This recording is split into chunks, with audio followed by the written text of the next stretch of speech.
Denver's plan to get 1,000 people off the streets must also figure out how to keep 1,000 people on the edge of homelessness from just taking their place. And for the first time, we're seeing a street encampment that's home to migrants. We'll stop by to ask them how they ended up there and where they'd rather be. Xcel's next potential problem could be a worker strike at the end of this month. As Colorado's 970 area code is almost full, we take you inside the super secret world of picking which places get which new area codes. Not many people even know what they are internally. And a small town has worked for years to build an accessible playground where all families can play without driving long distances. Let's see if we can help that project over the finish line tonight on Next. Denver's new goal is to get 1,000 people living on the streets into safe housing by the end of the year. Homeless advocates tell us that will be hard and hard to measure. This entire focus is on people who are living outdoors, who are unsheltered, who are in encampments, who we think are at the greatest risk to themselves. Mayor Mike Johnson is clear. His first focus is the unsheltered homeless, which is actually the minority of the overall homeless population in the city.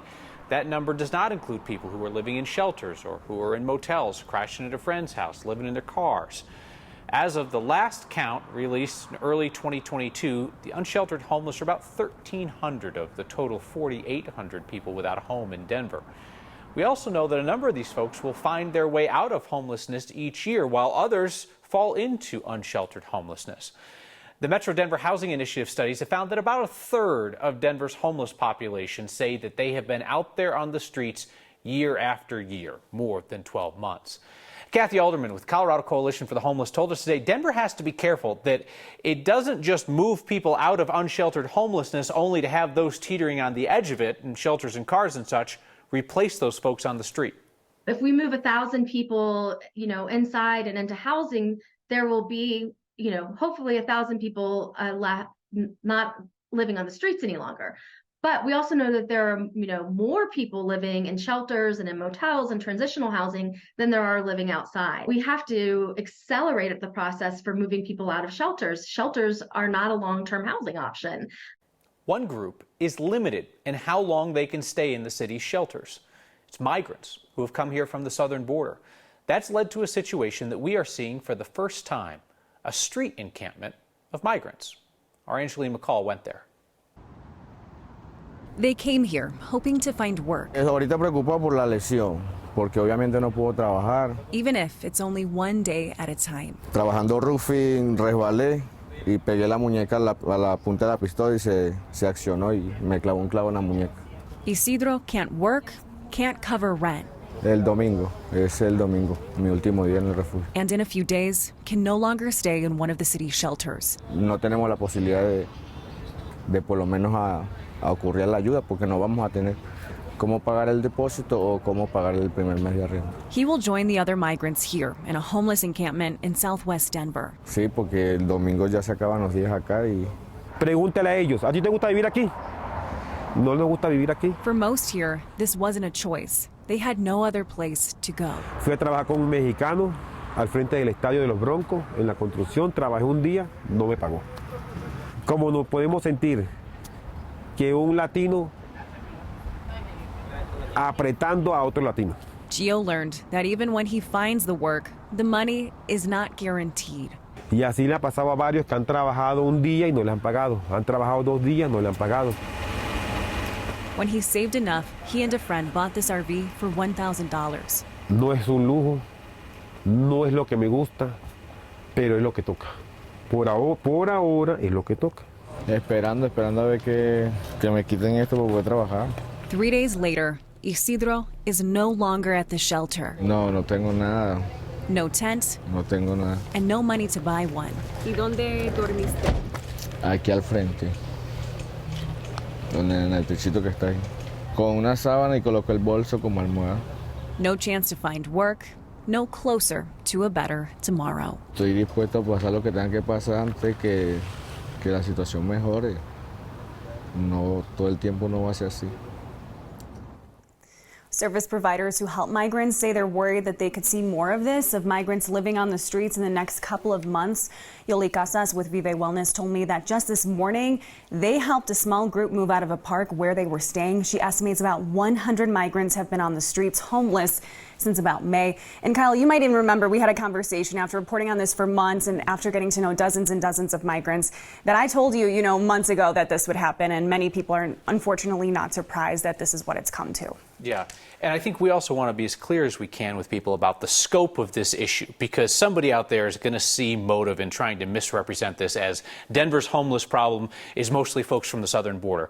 The estimate then is that it's less than 10% of the city's homeless population might be folks who are migrants, but that number could change. Right, that number could change. So 100 since May, right? And we met about, I would say, 20 to 30 in that small encampment. And so that number is constantly fluctuating. It's not like there's 100 people on the streets today who are, from the southern border who are migrants. And also not to mention, many of them do have alternatives to find housing, but they just don't feel confident that they have steady income so that they can get into those housing options, right? Especially for those who went through a port of entry who qualify maybe for a little bit more. And so, for right now in the summertime when it's a little bit warmer out, this is an option that they sort of want because it gives them an ability to save a little bit of money. And then, they're kind of used to it. This is the same exact thing that they encountered on the journey to get here. And again, so many layers to this story, but they're in a situation where employers can take advantage of them because there's not a legal structure for them to work. They have to wait so long once they come in to get that permission to work. So if somebody stiffs them on pay, where are they going to go? Yeah, that's a common theme. I think that people don't realize how much work exploitation goes on in the migrant community. And it's something that I've heard over and over again. And it's not just once, it's not twice, it's multiple people. And they're saying, I'm being ripped off, right? I'm being told I'm going to get paid this. Or what happens too is that they say, I'm going to pay you $15. And then in the end, it's something like $5 an hour. All right, Angeline McCall, appreciate your reporting on this. About 2,000 Xcel workers could go on strike at the end of the month if they don't reach a deal on their contract. The local IBEW represents electrical workers across Colorado and Wyoming. Their contract with Xcel expires at the end of July. Several rounds of bargaining have not led to an agreement. Union reps say that Xcel's offer of a 13% raise over 3 years does not keep up with Colorado's high cost of living. The union also wants more info from Xcel on the company's transition away from coal power. They're negotiating again today. We reached out to Xcel to learn what would happen in the event of a strike. All the company would say is that they're still negotiating. It's got to be the least surprising development from the Supreme Court decision that a website designer in Colorado didn't have to create messages for gay couples. Now the cake baker from Colorado as well, the guy at the center of a similar case, is asking for the court's permission to turn away certain orders from LGBTQ customers.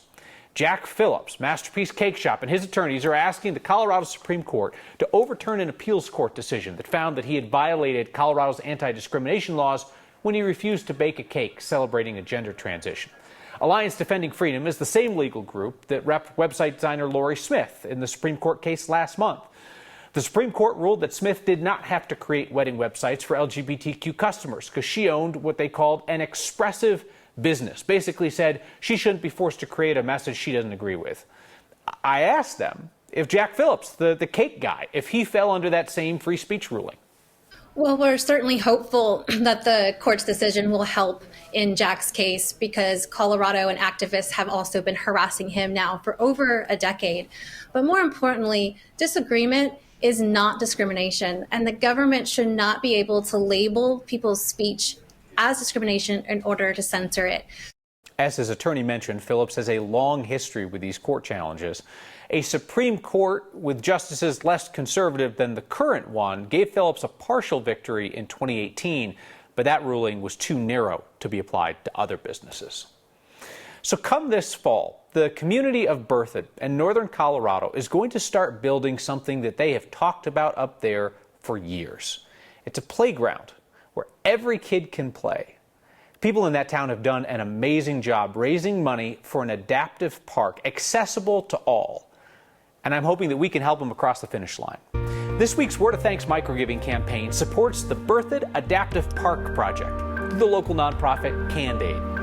What's just an empty lot now is going to be transformed starting this fall with community builds into an inclusive playground built for kids and parents with all abilities. This is the vision, and it's taken years of fundraising to get to the point that they can start. Lemonade stands, basketball tournaments, and live auctions. They've been raising dollars here, there, and everywhere. Inspired by the Bowling family, who have to travel 40 miles to the nearest park where their son can safely play. I gotta stress, the Berthoud community has worked for years to make this happen, and they finally have the funding to build the centerpiece of that adaptive playground. Now, how much more accessible, inclusive equipment they can add to the playground depends on how much funding they can raise from here on out. So, let's build a playground. Scan the QR code on your screen or text the word thanks to 303-871-1491 to get that link to donate. Your micro-giving has long proved that $5 donations add up fast, so I'm going to match the first 50 donations of $5 to get us rolling. The Bowling family and Berthoud have made this park happen for families in northern Colorado, and together we can make it even bigger and even better. Just give me one of the three numbers, just between us. Oh, I wish I could, but I like my day job. Colorado's newest area code is still a secret, but our Marshall Zellinger is really persistent. That's next. Denver was supposed to have its first new mountain park in 80 years. Problem: there's only one road in, and the city does not own it. Now Denver's suing the church that does. Axton Ranch in Gilpin and Jefferson counties was donated to Denver back in 2021. Since then, the city's been in standstill negotiations to get access to those 448 acres. The only road in is owned by Beth Eden Baptist Church out of Wheat Ridge. Now Denver's threatening to use eminent domain against the church. The city says that it needs to manage and protect that property and open it up to the public like the deal required. So Denver wants a judge to put a price on the road, then the city would pay out the church and get access to it. No hearing has been scheduled. Danielle Grant, injunctive relief, like relief from the heat, is subjective because it was cooler today, but not cool at all. You know how warm it was in Denver? Oh, tell me. 90. It's 90. I know. So, I mean, a couple of degrees cooler than the past couple of days. But yes, to your point, still took... are going to be on the horizon as we look at the next couple of days. How about 70s, low 80s? Yeah, more my speed. As we look across downtown Denver, some blue skies. However, the clouds starting to build. We've been watching a couple of those gusty thunderstorms pour across parts of the Denver area. Severe thunderstorm watch in place until 10 o'clock this evening for our neighbors off to the eastern plains, as they are really the ones seeing the worst of the weather. Just threw on the lightning tracker, more than 400 strikes. Yeah, it's pretty busy out there. For now, we're in a little bit of a lull across the I-25 corridor off to far southeastern Colorado, Burlington to Lamar, just to the south of La Junta. Wow, that's where all the lightning is. That's where also we're looking at some areas with some pretty decent hail coming through too. These storms are going to be scooting off to the east. By 11 o'clock, we're quiet here in Denver, but look, there's more moisture upstream. Some of this actually rolling into the city potentially when you're asleep. 3 a.m. you might hear a little bit of rain on the rooftops, so keep that in mind. Tomorrow it's going to be cooler, it's going to be unsettled, just kind of stormy off and on throughout the day. Here we are at 8 a.m. The rain coming through, yeah, those early morning rain showers. And then again, another round right there about lunchtime here in the city. Storms become stronger as they encounter a bit more instability off to the eastern plains. 4 o'clock, still stormy here in the city. And then finally by 11 p.m. everything begins to move out. Bullseye for trouble, however, over Denver with the slight risk for severe storms, an enhanced threat for far southeastern Colorado. I told you the cooler temperatures are on the way. How do the 70s sound? We'll be at 79 here in Denver, 60s, 70s up in the mountains, but still scorching hot out to the west. 83, storms isolated for us on Friday. Then the heat's back, the sunshine's back for the weekend, and whoo, that summer sizzle, Kyle, it is back next week. Thank you, Danielle. Hey, so Denver, Colorado, Western Colorado needs a new area code. Stop saying 420. We're not going to get 420. The process of picking these numbers is like this crazy secret. We'll get into it next.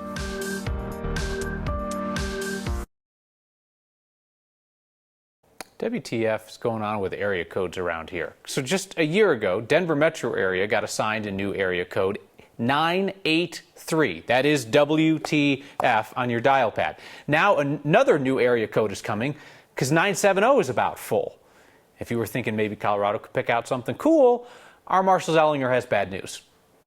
For 40 years, Colorado got by with just a 303 area code. Then in 1988, Southern Colorado got 719. In 1995, 970 came along. 3 years after that, 303 got a close friend, 720. And just last year, 983 started getting issued in the metro area. Now it's the 970ers who will get a buddy. It is confidential information. It is not given out. I will tell you, not many people even know what they are internally. Heidi Wayman works for the National American Numbering Plan Administrator, NANPA. It's a group that decides area codes, a topic that came up in this morning's Public Utilities Commission meeting when commissioners were told the 970 area code is going to run out of numbers in 2026. When they're picking a new number, do they ever, have a bunch of numbers to choose from and then sort of ask the public? They do have a bunch of numbers, but they don't really solicit input from the public or commissions. They don't take public input at all. That would be my job and my boss. The new area code for places like Fort Collins, Steamboat, and Grand Junction has already been decided and locked in a vault.